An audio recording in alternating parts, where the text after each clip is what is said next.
নমস্কার, আমি রূপসী হালদার। আজকে পড়ছি আমৃত ভালোবাসি তোকে। লেখনীতে রয়েছেন সালমা চৌধুরী। পর্ব 65। আবির প্রজেক্টের কাজে অতিরিক্ত ব্যস্ত। মোজাম্মেল খানের সাথে কাজের ব্যাপারে প্রতিনিয়ত কথা হয়, তবে ইদানিং আলী আহমেদ খানের মন ভীষণ খারাপ। বাড়িতে কিংবা অফিসে কোথাও কারোর সাথে বেশি কথা বলেন না। তার মেয়ে নিজের কাছে পাশাপাশি সময় পেলে মাঝে মধ্যে আবিরের অফিসে যায়। রাকিব আর রাসেলকে যতটা সম্ভব সহযোগিতা করে। বিগত 7 বছরের ন্যায় বর্তমানে আবির ব্যতীত খানবাড়ির পরিবেশটা ততটা নিস্তব্ধ নয়। 1.5 বছরের বেশি সময় আবির বাসায় থাকতে থাকতে সবার সঙ্গে সম্পর্ক বেশ মজবুত হয়েছে। আবির নিজের কাজ শেষ করে রুমে এসে ফ্রেশ হয়েই বাসায় কল দেয়। সারাদিনে 2 থেকে 4 মিনিট কথা হোক বা না হোক, নিয়ম করে সন্ধ্যার পর ঘণ্টাখানেক কথা বলাটা অভ্যাস হয়ে গেছে। আবিরের অনুপস্থিতিতে 17 দিন কেটে গেছে, অথচ ততদিনেও মেঘের সাথে সম্পর্ক উন্নতি হচ্ছে না। প্রথম 8 থেকে 10 দিনের মতো মেঘ আর কান্নাকাটি করে না, বরং প্রতিনিয়ত আবিরকে জ্বালানোর নতুন নতুন পরিকল্পনা করে। আবির কাজের ফাঁকে মেঘের এসব কর্মকাণ্ড দেখে একা একাই হাসে। আবিরের হাসি দেখে কেউ কেউ হয়তো বা আবিরকে উন্মাদ ভাবে, তবে আবিরের সেদিকে বিশেষ মনোযোগ নেই। প্রজেক্ট আর মেঘ ব্যতীত আপাতত আবিরের মস্তিষ্কে অন্য কিচ্ছু নেই।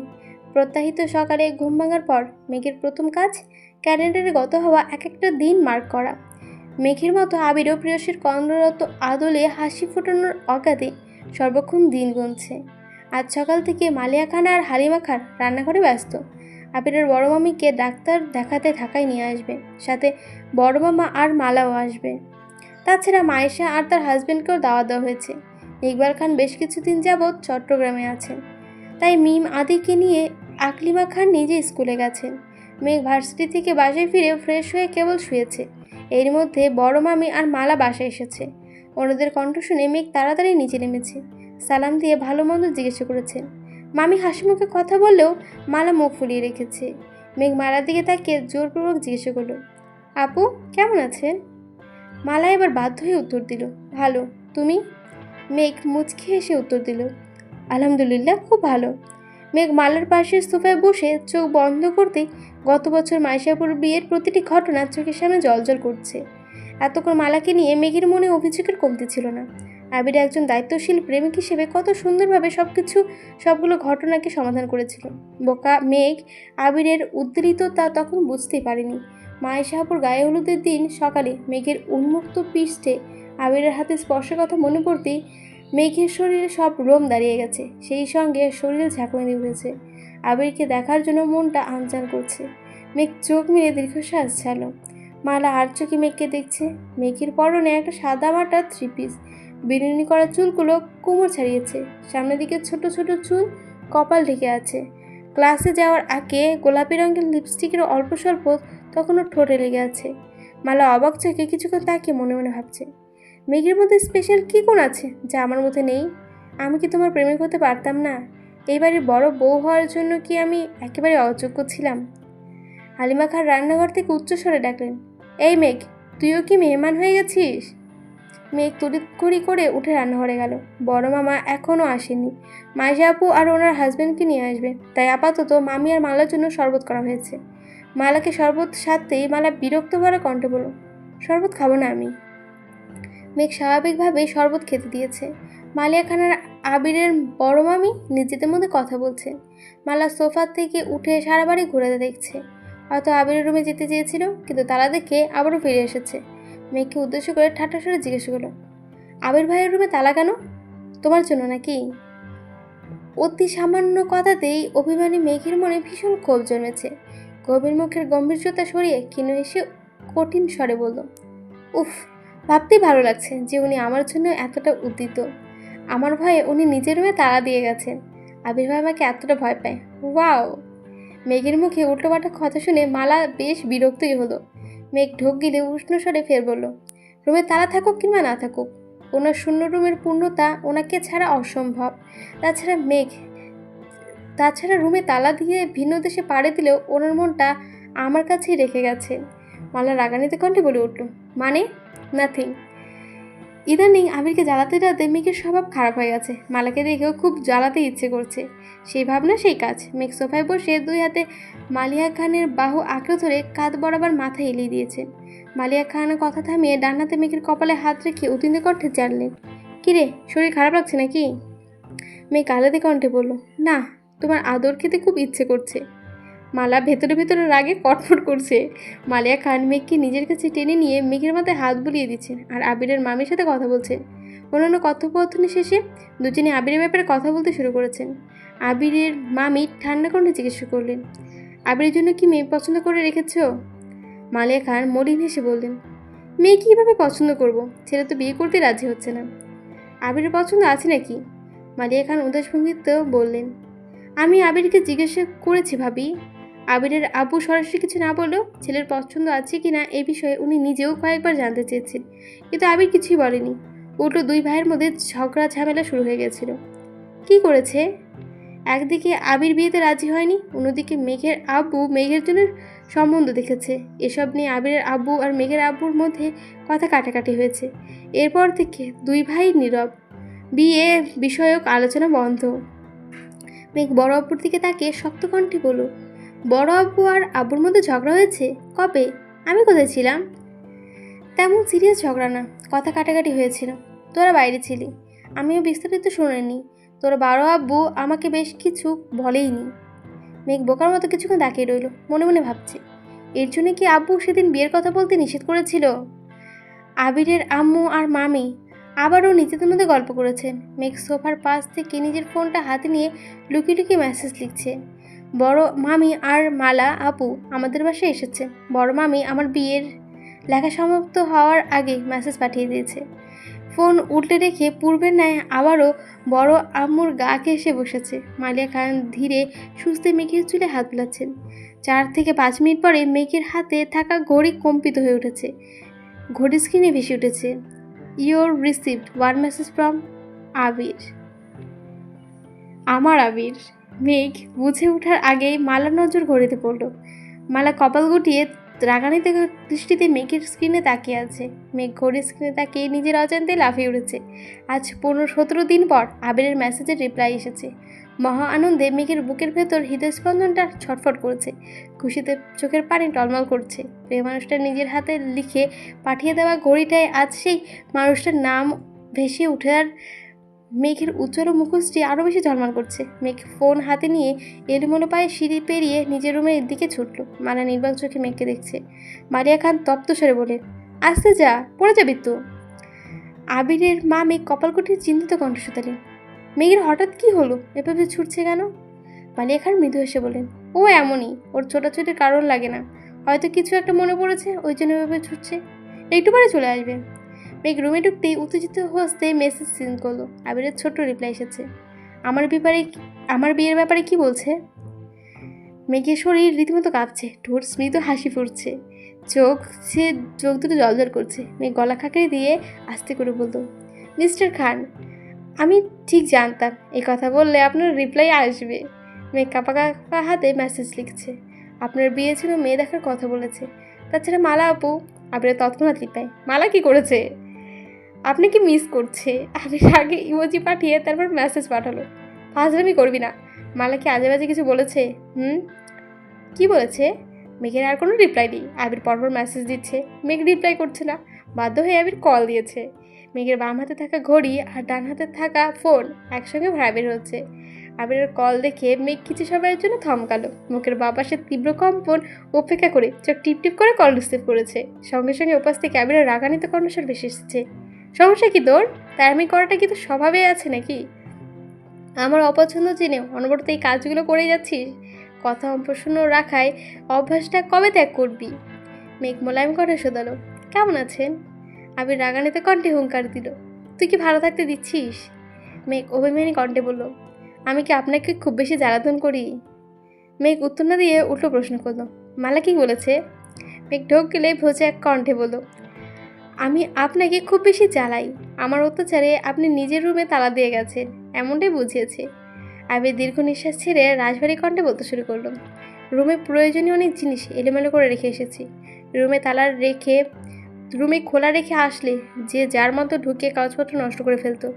আর হ্যাঁ, তানভীরের কাছে চাবি আছে, যখন ইচ্ছে রুমে যাস, তবু দয়া করে মানুষের কথায় গাল ফুরিয়ে কান্না করিস না প্লিজ। মেঘ আপল কণ্ঠে জিজ্ঞাসা করলো, আমার কান্না নিয়ে আপনার তো চিন্তা, তাহলে এতদিন কথা বলেননি কেন? তোকে বারবার বারণ করা সত্ত্বেও আমার কথা অমান্য করেছিলিস কেন? তুই ভালোভাবেই জানিস আমি যা বলি তাই করি। তোকে এত বোঝানোর পরও যেহেতু আমার কথা অমান্য করেছিস, তাই আমি আর কথাই বলিনি। মেয়ে কাঁদো কাঁদো কণ্ঠে বলল, আপনি যাওয়ার সময় আমায় ডাকলেন না কেন? আমার ঘুমের মধ্যে রেখে চলে গিয়েছিলেন। এতটা হৃদয়হীন কিভাবে হতে পারলেন? আপনার বুক কি একটু কাঁপলো না? আমি ঠোঁট দিয়ে ঢোক গিল, শীতল ধীর কণ্ঠে জবাব দিল, কেউ কি জানে তার একজোড়া ক্রোধিত নেত্র আমার সুখী সুস্থির ব্রহ্মাণ্ডে তোলপাড় চালাতে পারে? কান্না ভেজা ওই আখি যুগলের মুখোমুখি হওয়ার সামর্থ্য আমার ছিল না, তাই বাধ্য হয়ে হৃদয়হীনের মতো পালিয়ে এসেছি। আবিরের ভেজা কণ্ঠস্বর কানে বাজতেই মেঘ নিজের চোখ মুছে আলাদা কণ্ঠে বলে উঠল, কেউ কি জানে তার জন্য আমি কি পরিমাণ কান্না করেছি? কান্নার পরিমাণ হয় বুঝি? তা কয় বালতি পানি জমেছিল? মেঘ তড়িৎ গতিতে জবাব দিল, 9 বালতি। আবির মলিন হেসে বলল, ইস, 1 বালতি কম হয়ে গেল না? মেঘ আচমকা কান্না শুরু করেছে। আবির অতর্কিত প্রশ্ন করলো, এই কি হয়েছে, কান্না করছিস কেন? মেঘ কাঁদতে কাঁদতে অস্পষ্ট কণ্ঠে বলল, আপনি না বললেন 1 বালতি কম হয়ে গেছে, তাই আরেকটা জমা করছি। ভালো হবে না? আবির শক্ত কণ্ঠে ধমক দিল, এই বেলায় কথা মানতে উঠে পড়ে লেগেছিস তাই না? অন্য বেলায় কি হয়? মেঘ ভেজা চোখে ফিস করে হেসে দিল, উত্তর দিল, ভূতে পায়। আমারও তাই মনে হয়। বাসায় ফিরে আপনার ভূতটাকে বিদায় করতে হবে।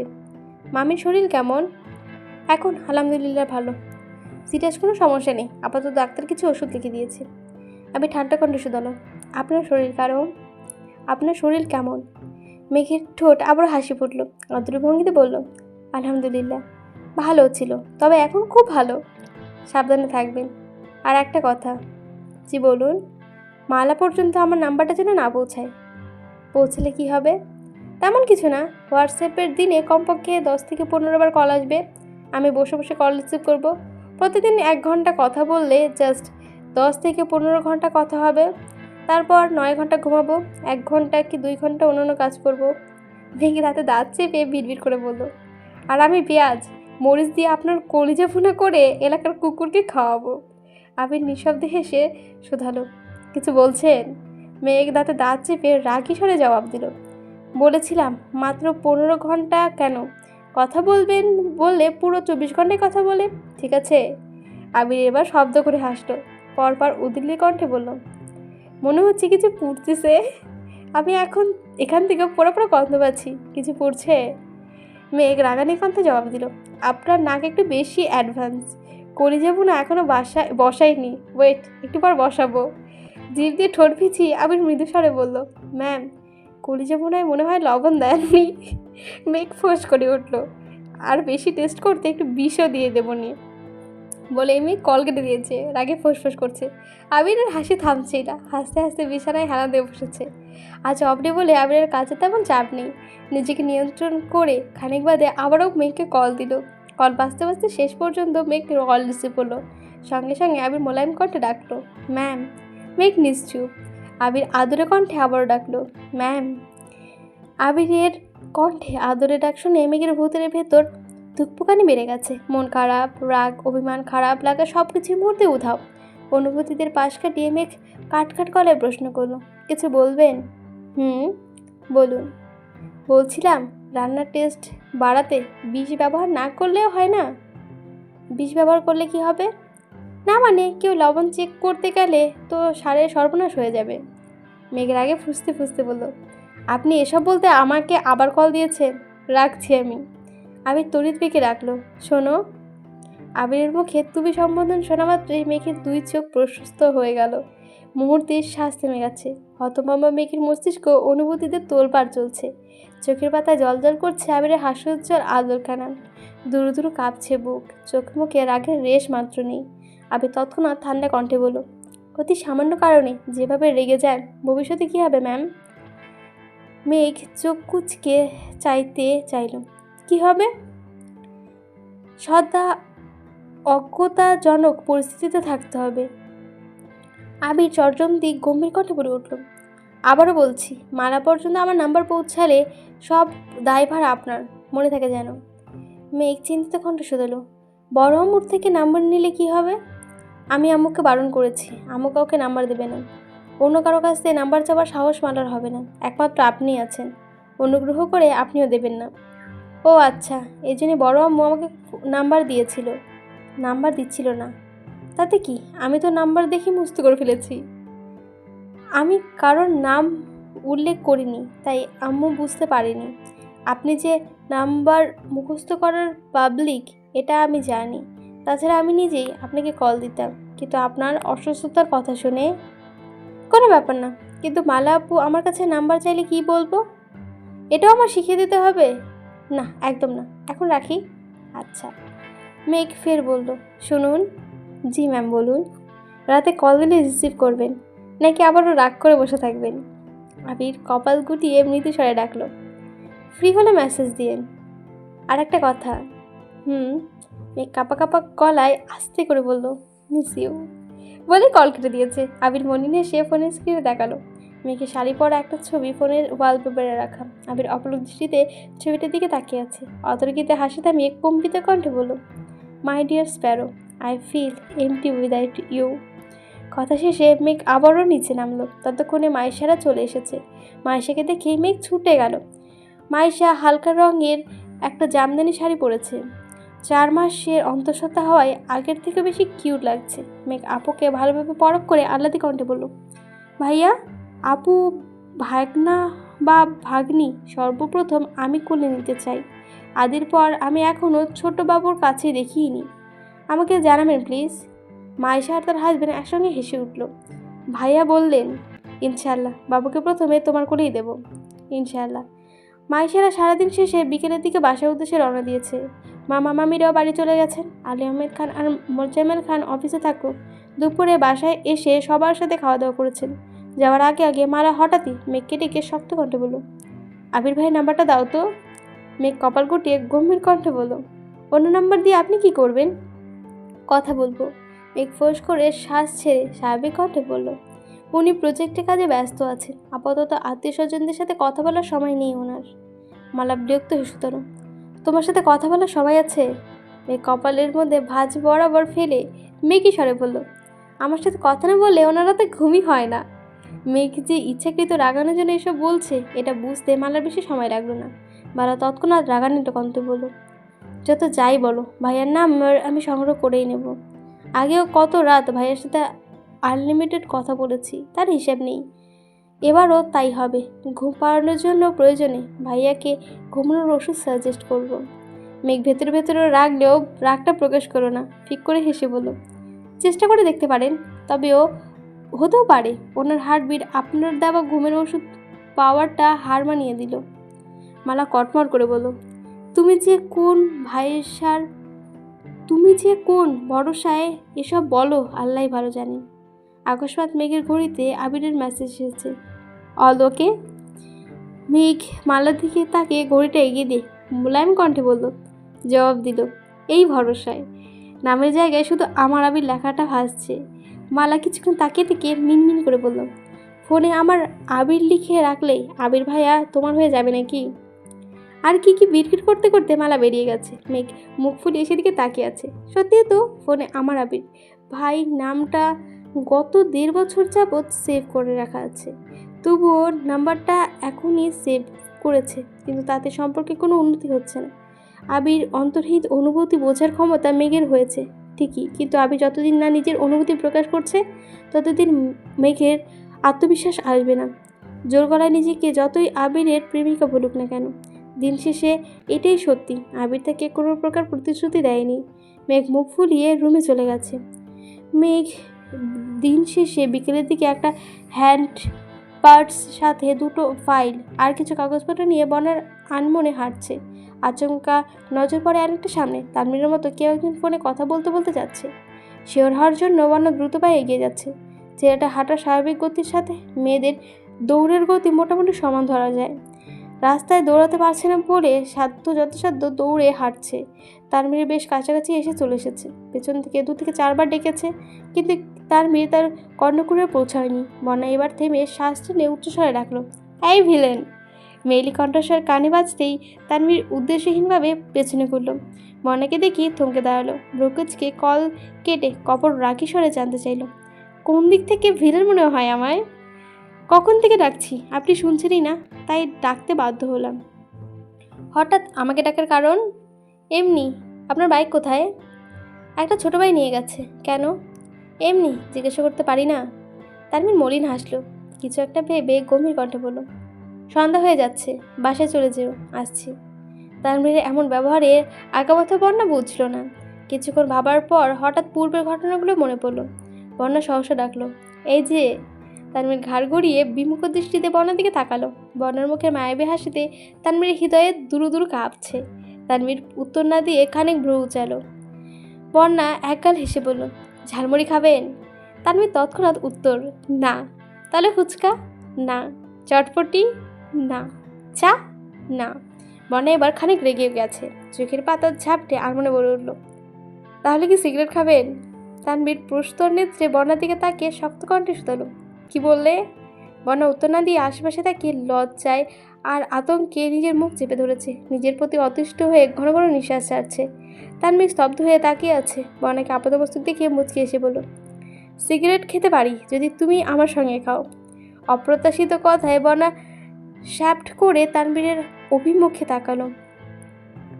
চোখ স্বাভাবিকের তুলনায় বেশ বড় আকার ধারণ করেছে, গলা শুকিয়ে কাঠ হয়ে গেছে। বেশ আমার পরিস্থিতি সামলাতে বন্যা দীর্ঘ কণ্ঠে শুধালো, ছি, আপনি সিগারেটও খান? তুমি খাওয়াতে চাচ্ছ, তাহলে আমার খেতে সমস্যা কোথায়? বন্যা মাথা নিচু করে জড়সড় হয়ে বলল, মুখে ফসকে বেরিয়ে গেছিল, সরি। এতদিন মানুষকে মুখ ফসকে অন্য অনেক কিছু বলতে শুনেছি, এই প্রথমবার কোনো মেয়ের মুখে সিগারেট খাওয়ার অপেক্ষা করছে। এই প্রথমবার কোনো মেয়ে মুখ ফসকে সিগারেট খাওয়ার অফার করেছে। বিষয়টা বেশ ইন্টারেস্টিং। চলো, সামনে থেকে দুটো সিগারেট নিচ্ছি। বন্যা আতঙ্কিত কণ্ঠে চেঁচিয়ে উঠল, না, আমি যাব না। বন্যার চেঁচানোর শব্দে তানভীর আঁতকে ওঠে। বুকে হাত রেখে আশপাশে তাকিয়ে ঠান্ডা কণ্ঠে বলল, এভাবে চিৎকার করছো, মানুষ তো অন্য কিছু ভাববে। বন্যা আস্তে করে বলল, যার যা খুশি ভাবুক, আমি সিগারেট খাবো না। তানভীর সশব্দে হেসে বলল, ঠিক আছে, এবারের মতো ছেড়ে দিলাম। এরপর মুখ ফসকে সিগারেটের কথা বেরোলে সত্যি সত্যি টেস্ট করাবো। এগুলো ঠিক না, আপনি এসব করতে পারেন না। বারে ডাকবা ভিলেন, আর কিছু বললে ন্যায় অন্যায়ের জ্ঞান দিবা, এটা কি মানা যায়? বন্যা বিরক্ত হয়ে বলল, দেখুন, আমি আপনাকে টিট দিতে ডেকেছিলাম, আপনি ইচ্ছাকৃত আমার সাথে এমন ব্যবহার করছেন। তানভীর সূক্ষ্মনীতিতে তাকিয়ে দীর্ঘ কণ্ঠে শুধালো, আমি আবার কি করলাম? যাই অফার করছি শুধু নাই তো করে যাচ্ছেন। আমার সাথে চলাচলে যার অস্বস্তি বোধ হয়, আমাকে যার অসহ্য লাগে, আমি তার থেকে দূরত্ব রাখার চেষ্টা করে চলছি। বন্যা উদ্ধৃত কণ্ঠে শুধালো, আমি কি একবার বলেছি আপনাকে অসহ্য লাগে, নাকি বলেছি আমার অসুস্থতার কারণ আপনি? তানভীর ধীর দৃষ্টিতে কিছুক্ষণ তাকে আহম্মকভাবে হেসে বলল, চলো। কোথায়? বাহ, ট্রিট দিবা না বললা, এখন এটা বললো না যে মুড নেই, সময় নেই। মনে ঠিক এই কথাটাই বলতে চেয়েছিল। মুখের কথাটা গিলে শান্ত হয়ে বলল, কি খাবেন? ঝালমুড়ি, ফুচকা, চটপটি, এনিথিং। মনা ভ্রু গুটিয়ে কিছুক্ষণ তাকিয়ে রইল। মনে মনে তার মেয়েকে অল্প স্বল্প বকেও নিল। মেয়েকার তার ভাইয়ের স্বভাব বিশেষ কোনো পার্থক্য নেই, দুজনেই বেশ অভিমানী। মেয়ে বলে অভিমানটা একটু বেশি প্রকাশ পায়। ঝালমুড়ি হাতে দুজনে পাশাপাশি দুটো চেয়ারে বসা। 1 প্লেট ফুচকা আর একটা চটপটি অর্ডারও দিয়েছে। তার মেয়ে ঠান্ডা কণ্ঠে শোধালো, হঠাৎ আমাকে তীর দেওয়ার কারণ কি? অন্যা ঢোক গেলে আস্তে করে বলল, সেই দিন আপনাকে চা খেতে বলিনি বলে আপনার বোন আমায় কতগুলো কথা শুনিয়েছে, তাই আজ। তানভীর ভ্রু গুটিয়ে ধীর কণ্ঠে জানতে চাইল, বনু তোমায় কথা শুনিয়েছে? কি বলেছে? তানভীর নির্দৃষ্টিতে তাকিয়ে আছে। তানভীরের দৃষ্টি দেখে বন্যা থতমত খেয়ে হাসার চেষ্টা করো, হাসি মুখে বলল, তেমন কিছু না, আসলে সেই দিন আমার তরফ থেকে সবাইকে ট্রিট ছিল, তাই স্বাভাবিকই আমি আপনাকে চা অফার করা উচিত ছিল, কিন্তু আমি সেটা করিনি। তাছাড়া বিল দেওয়ার বিষয়টা নিয়ে মেঘে একটু রেগে গিয়েছিল। বনুর কথা কিছু মনে করো না প্লিজ। বন্যার ঠোঁট উল্টে বিদ্রুপের ভঙ্গিতে বলে উঠল, ও আচ্ছা, ঠিক আছে, কিছু মনে করলাম না, ওকে। কী সমস্যা, এভাবে কথা বলছো কেন? এমনি। তাই মিট সূক্ষ্ম নেত্রে তাকিয়ে শোধালো, এমনি বলাটা কি তোমার স্বভাব? বন্যা উপর নিচ মাথা নাড়ালো। তখনই বন্যার বড় অপর কল এসেছে। বন্যা স্বাভাবিকভাবেই কল রিসিভ করে কথা বলছে। ইতিমধ্যে ফুচকার চটপটি দিয়ে গেছে। বন্যা কথা বলে চটজলদি দূর থেকে একটা সিপ বের করে তানভীর হাতে দিয়ে বলল, এগুলো মেয়েকে দিয়ে দিন, কাল ভার্সিটি বন্ধ, পরশুদিন একটা ক্লাস টেস্ট আছে, পড়ে নিতে বলবেন। তানভীর গাল ফুলিয়ে নির্বোধের মতো বন্যাকে খানিক দেখে গম্ভীর কণ্ঠে বলল, এত সমাদরের রহস্য তবে কি এই ছিল? স্বার্থপর মেয়ে কোথাকার। বন্যা ফুচকা খেতে খেতে আর্যকে তানভীরের দিকে তাকিয়ে বলতে শুরু করলো, একদম স্বার্থপর বলবেন না। নিজের বোনকে তো ঠিকই যত্নে রাখেন, প্রয়োজন ছাড়া বাসা থেকে বেরই হতে দেন না। 2 থেকে 3টা সিটের জন্য এতটা রাস্তা পেরিয়ে আমাকে আপনার বাসায় যেতে হতো, আর নয়তো পিডিএফ দিয়ে দিতে হতো। এই পিডিএফ আবার আপনাকে প্রিন্ট আউট করে আনতে হতো। যেহেতু আপনাকে পেয়েছি, তাই আপনাকে দিয়ে দেওয়াটা বেস্ট অপশন ছিল। আমি চাইলে রাস্তায় ডেকে 2টা সিট আপনাকে ধরিয়ে দিয়ে চলে যেতে পারতাম। যদি সেই কাজটা করতাম তবে স্বার্থপর বলতে পারতেন।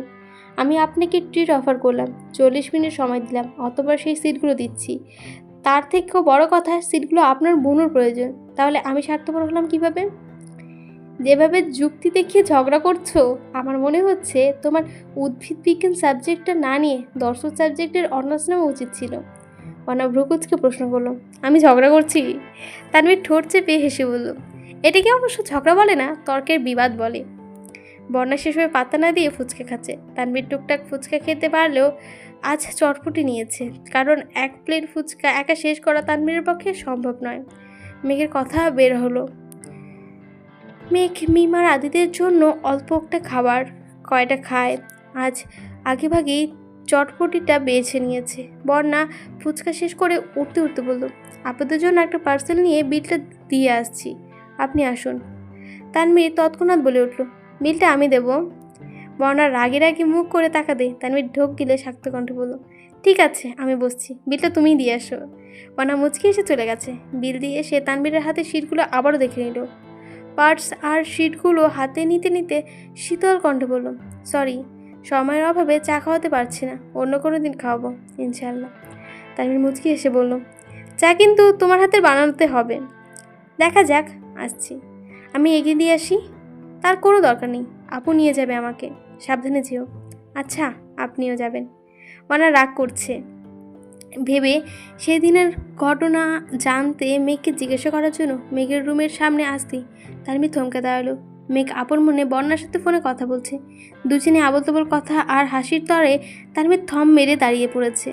কোথায় ভেবেছিল মেঘ আর বন্যার মাঝে মানবাভিমান চলছে, মেঘের থেকে কারণ জেনে সমাধান করার চেষ্টা করবে, কিন্তু ঘটনা সম্পূর্ণ উল্টো। তানভীর আস্তে করে গলা খাকারি দিয়ে রুমে এসে সিট রেখে চলে যাচ্ছে। মেঘ হঠাৎ কণ্ঠে শুধালো, ভাইয়া কিছু বলবা? না, তানভীর বিড়বিড় করতে করতে যাচ্ছে। মায়ের কাছে মাসির গল্প বললে কি আর হবে? রাত 9টা বেজে গেছে। মেঘ আবিরের কোনো মেসেজের রিপ্লাই করেনি। কিছুক্ষণ পর আবিরই মেসেজ দিল, বিজি। মেঘের ছোট্ট রিপ্লাই, নো। তৎক্ষণ আবিরের কল এসেছে। মেঘ কল রিসিভ করে চুপচাপ বসে আছে। ওপাশ থেকে আবির বলছে, ফ্রি হয়ে মেসেজ দিতে বলেছিলাম, বিকেল থেকে মুখ ফুলিয়ে রুমে বসে আছেন, কিছু খাননি শুনলাম, একটা টেস্ট পর্যন্ত করেনি, কি সমস্যা? কোনো সমস্যা নেই। মালা কি আবারও আজে বাজে কথা বলেছে? মেঘ মুখ ফসকে বলে ফেলল, চরিত্রের সমস্যা আপনার। মালা আপু কী বলবে? আবির উত্তেজিত কণ্ঠে চেঁচিয়ে উঠল, কি? আমার চরিত্রের সমস্যা? কে বলেছে? প্রমাণ কি? পর্বটা কিন্তু শেষ হয়ে গেছে। কেমন হয়েছে অবশ্যই জানাবেন। ভালো লাগলে অবশ্যই লাইক কমেন্ট সাবস্ক্রাইব করে দেবেন। আসছি আজকে, ধন্যবাদ।